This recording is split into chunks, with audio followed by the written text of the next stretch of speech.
గురువారం హన్మకొండ బాలసముద్రంలోని వరంగల్ ప్రెస్ క్లబ్లోని నిర్వహించిన విలేకరుల సమావేశంలో పౌర హక్కుల సంఘం నేతలు నారాయణరావు మాట్లాడుతూ ఈ నెల 11వ తేదీన ఉదయం 10 గంటలకు బాలసముద్రంలోని వరంగల్ ప్రెస్ క్లబ్లో ఉమ్మడి జిల్లా స్థాయి హక్కుల సంఘం సమావేశాన్ని నిర్వహిస్తున్నట్లు తెలిపారు. ఈ కార్యక్రమాన్ని సంఘం నేతలందరూ హాజరై విజయవంతం చేయాలని కోరారు. ఈ విలేకరుల సమావేశంలో సారంగపాణి, రమేష్ చందర్, అవినాష్ కుమారస్వామి, ప్రవీణ్ కుమారస్వామి తదితరులు పాల్గొన్నారు.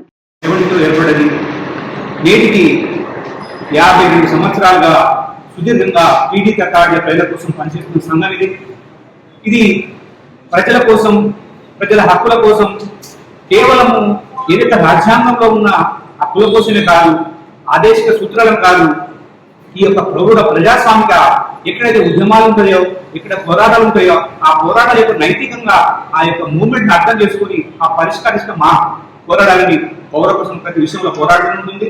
అందులో భాగంగానే ఈ యొక్క ప్రభుత్వాన్ని ప్రశ్నించేందుకు ఎప్పుడు ప్రపంచ చరిత్రలో కూడా అమరుడు కాని ఏకైక సంఘం పౌర సంఘం. దాదాపు 6 అమరులైన రాజ్యం చే ప్రత్యక్షంగా కావచ్చు, పరోక్షంగా కావచ్చు హత్య చేయబడ్డారు ఈ ప్రైవేట్ సంఘంసే. అయినా కూడా ఈ యొక్క ప్రజల పక్షాన పౌరత్వం కొనసాగుతూనే ఉంటుంది, ఎప్పుడూ అదే విధంగా ముందుకు పోతూ ఉంటుంది. ఇప్పుడు ప్రస్తుత పరిస్థితి అంటే ఈ 3వ సభ సందర్భంగా ఏదైతే కేంద్ర ప్రభుత్వం ఏంటంటే 2024 జనవరి నుంచి ఆపరేషన్ కగార్ అనే యొక్క అంశం పైన ఇలా దండకార్యంలో ఆదివాసులపైన యుద్ధం ప్రకటించింది. మనం చరిత్ర ఎక్కడ విషయం కూడా ఒక దేశం ఇంకో దేశం యుద్ధం జరుగుతుంది తప్ప, కానీ ఒకే ప్రాంతంలో ఒకే దేశంలో తన దేశ ప్రజల మీద తన దేశ సైన్యంచే యుద్ధం మరోసారి దాని సందర్భించి కూడా అటువైపు ఒక దండకార్యంలో దొరికి మారణహోమాన్ని ఆపాల ఉద్దేశంతో శాంతియుతంగా చర్చలు కొనసాగాల ఉద్దేశంతో ఇరుపక్షాలు కూడా దాని ఉద్దేశం ఒక పీస్ కమిటీ కూడా ఏర్పడింది. కాబట్టి ఆ అటువైపు గారి నుంచి మావోయిస్ట్ పార్టీ కూడా చర్చలకు సిద్ధంగా ఉన్నందుకు వాళ్ళు సానుకూలంగా వాళ్ళు విజ్ఞప్తి చేసింది. ఆ ప్రభుత్వం ఇప్పటికైనా కూడా ఆ విజ్ఞప్తి స్వీకరించి ఈ దేశంలో శాంతి నెలకొల్పన ఉద్దేశంతో పౌరకులు 11వ తారీఖు జరిగేటువంటి పౌర హక్కుల సంఘం మూడవ రాష్ట్ర మహాసభలను విజయవంతం చేయాలని చెప్పి తెలంగాణ ప్రజాప్రభుత్వం విజ్ఞప్తి చేస్తూ ఉంది. ఈ దేశంలో పేద ప్రజల పక్షాన పోరాడుతున్న నాయకులకు, ప్రజలకు, ప్రజాస్వామ్యవాదులకు ఈ దేశంలో మొదటి స్థానాలు ఉన్నటువంటి త్యాగాలతో కూడుకున్నటువంటి సంఘం పౌర హక్కుల సంఘం. కాబట్టి ఆ త్యాగాలను ముందుకు తీసుకెళ్లి భారతదేశంలో జరుగుతున్నటువంటి ఒక విధ్వంసాన్ని, ప్రజల మీద యుద్ధాన్ని, ప్రజల మీద అణచివేతను, పేదలపై యుద్ధాలను, అణచివేతను ఆపాలని చెప్పి ముందు వరుసలో నిలబడి ప్రజలకు అండగా ఉండి పనిచేస్తున్నటువంటి సంస్థ పౌర హక్కుల సంఘం.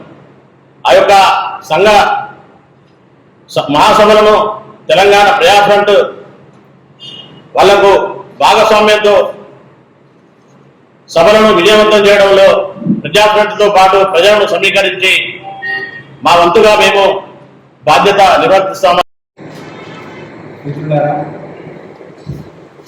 పౌరకుల సంఘం ఆవిర్భవించి ఇప్పటికీ 52వ సంవత్సరం నడుస్తుంది.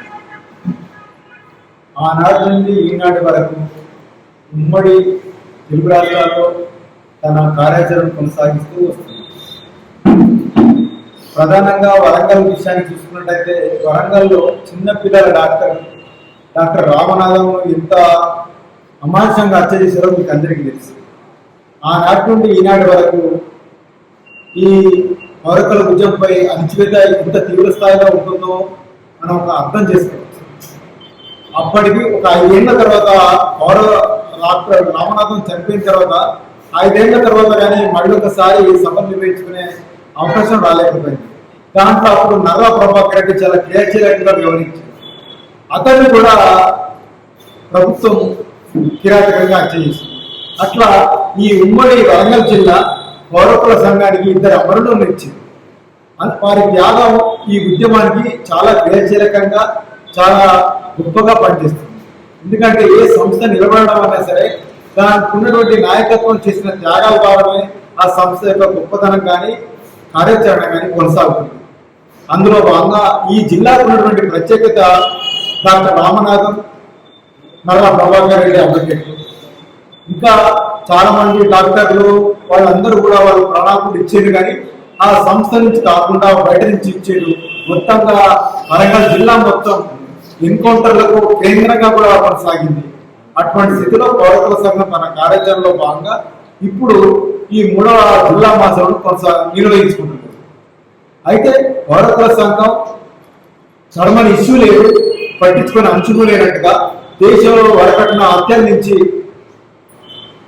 పరువు హత్యల వరకు, పర్యావరణ అంశాల వరకు అన్నింటినీ కూడా తడవడం, దానికి ఐక్య సంఘటనలు కట్టడం, ఆందోళన చేయడం, ఎంతో ఏదో మేరకు విజయం సాధించడం అనేది దాని యొక్క చరిత్రలో ఉండిపోయింది. అట్లా పౌరకుల సంఘం ముఖ్యంగా ప్రజలు చేస్తున్న ఏ ఉద్యమాలైనా సరే, పోరాటాలైనా సరే, వాళ్ళ కార్యాచరణతో వాళ్ళ లక్ష్యంతో సంబంధం లేకుండా అందులో ప్రజాస్వామిక అంశాలను పట్టించుకున్నట్టయితే ఆ ప్రజాస్వామిక అంశాలకు పౌరకుల సంఘం మద్దతు ఉంటుందని చెప్పి మనం మాట్లాడుకోవచ్చు.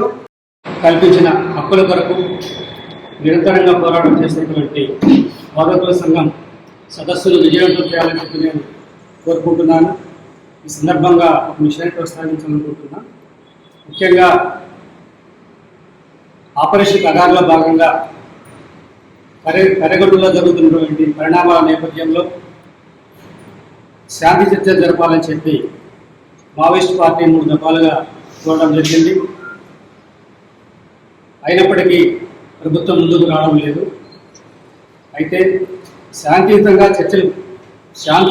సమస్య పరిష్కరించుకోవడానికి అవకాశం ఉంది కాబట్టి రాజ్యాంగ పద్ధతికి లోబడి చర్చలు జరిపినట్లయితే ఈ భౌతిక దాడుల ప్రమేయం ఉండదు, సామరస్యంగా సమస్య పరిష్కారం అవుతుంది. అందువల్లనే అటు ప్రభుత్వం కానీ ఇటు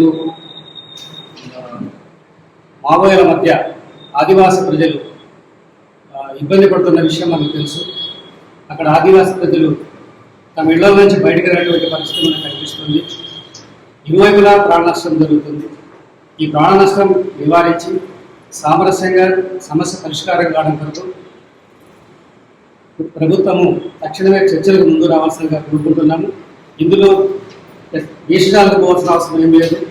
ప్రభుత్వం ఒక పెద్ద అన్న పాత్ర పోషించి ఇంటికి పెద్దవాడిగా వ్యవహరించి ఈ సమస్యను సామరస్యంగా పరిష్కరించినట్లయితే అందరం ఆనందిస్తాం. కాబట్టి కేంద్ర ప్రభుత్వం ఇప్పటికైనా సానుకూలంగా ముందుకు వచ్చి శాంతి చర్చలు జరపాలని, రాష్ట్రంలో దేశంలో శాంతియుత వాతావరణం